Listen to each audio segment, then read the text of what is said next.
fazendo um resumão assim, breve assim, sobre a questão histórica. Primeiro, é comum a gente não saber muito sobre essas questões em função da pouca atenção. Tem poucos correspondentes brasileiros, por exemplo, na capital.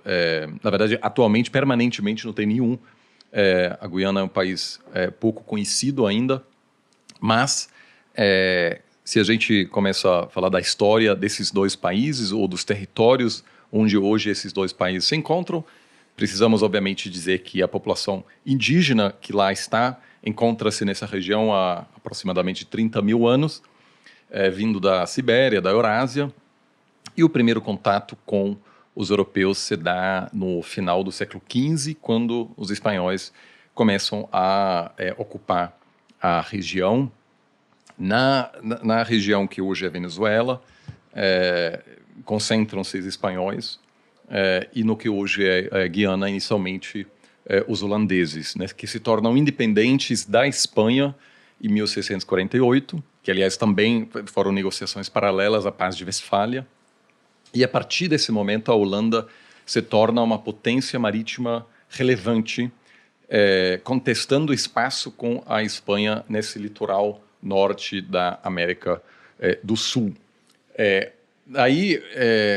Atualmente, eu não sei se já chegou aos cinemas o filme do Napoleão. Já está. Então, é muito interessante porque, obviamente, as guerras napoleônicas têm um profundo impacto também sobre a política sul-americana, porque a França ocupa a Holanda, os Países Baixos, e a Inglaterra declara guerra contra os franceses e, em função disso, também vem atacando as ocupações holandesas aqui na região, no Caribe, e, aos poucos, os britânicos conseguem tomar o controle do que inicialmente é dos holandeses, o que hoje é Guiana. Então, a Venezuela se torna independente em 1811, e durante essa época, quando os holandeses abandonam o território que hoje é Guiana, num tratado com os ingleses, se estabelece a fronteira, que é essa fronteira tão contestada hoje, a fronteira oriental da Venezuela, que os venezuelanos dizem deve estar no rio Essequibo, que é um rio que as pessoas de Guiana consideram apenas mais um rio no meio do território deles.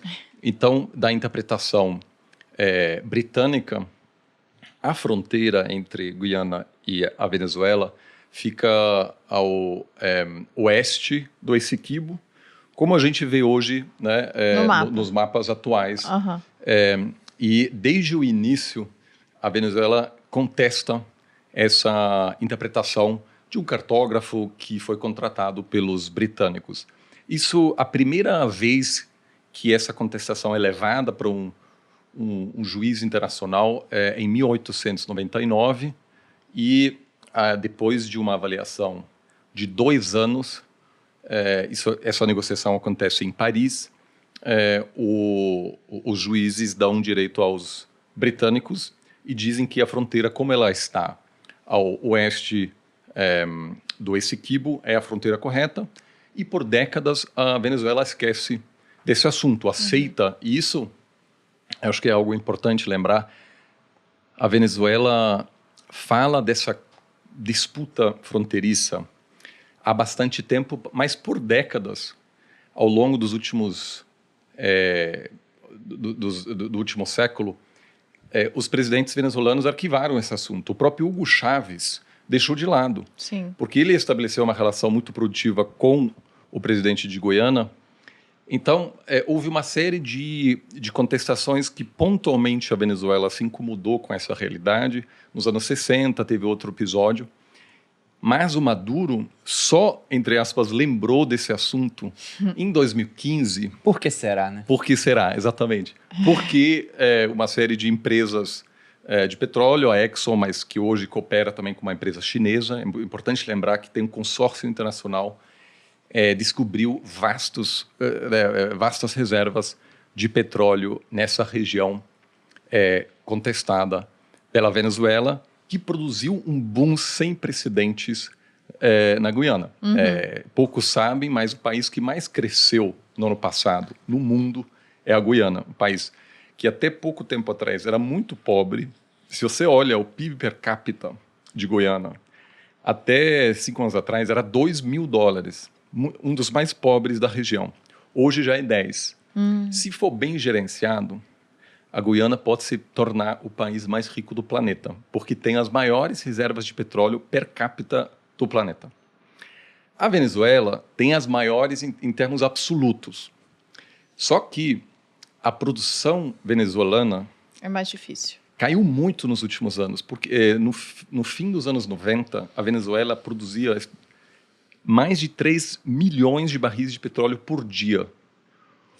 Hoje, 20 anos mais tarde, caiu para 700 mil, em função do colapso da economia venezuelana e também da péssima gestão e da politização da PDVSA, que é a empresa estatal venezuelana, pelo Chávez e depois pelo Maduro, né? E eu venho viajando, eu morei na Venezuela em 2001, e desde então sempre mantenho um contato, e era evidente que isso ia acontecer porque o Chávez utilizou a PDVSA para políticas públicas, então acabou investindo pouco na manutenção dessa empresa petrolífera, e que hoje explica o colapso da infraestrutura petrolífera da Venezuela.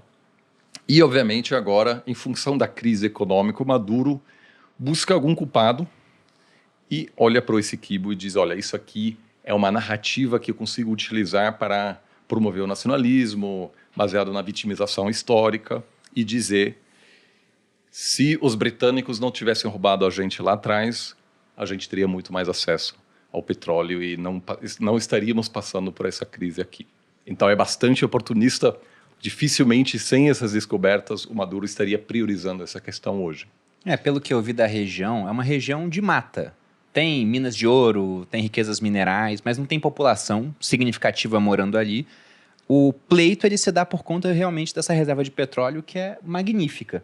Você comentou, o petróleo da Venezuela, apesar de ter uma reserva muito abundante, ele é um petróleo de pior qualidade comparado ao da Guiana. E só para dar noção para quem está assistindo aqui, do que é o tamanho dessa reserva de petróleo, 11 bilhões de barris, a Noruega tem 8 bilhões de barris. Se a gente pega o Brasil, hoje nós temos atualmente, é o que se estima, 26,7 bilhões de barris. A Venezuela tem 300, é muito mais, só que também tem quase 30 milhões de habitantes. A Guiana tem 800 mil. Então, realmente, per capita é uma riqueza, absoluta, assim, é extraordinário. De fato, é um poder transformacional para aquele país tão pequeno.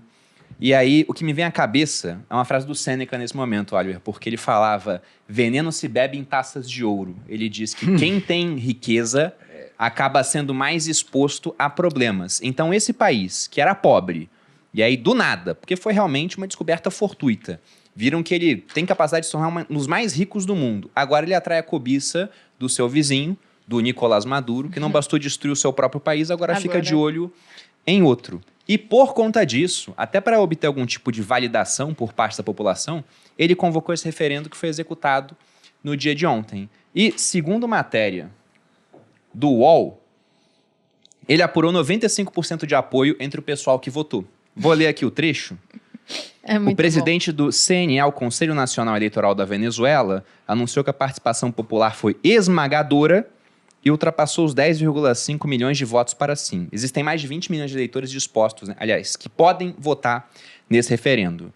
E dos votos apurados, e aí eu vou botar um parênteses aqui, né? Apurados segundo os critérios do regime de Nicolás Maduro. Então a gente não sabe realmente o resultado. Mas 95% a favor da criação de um estado de Essequibo que faz parte da Venezuela.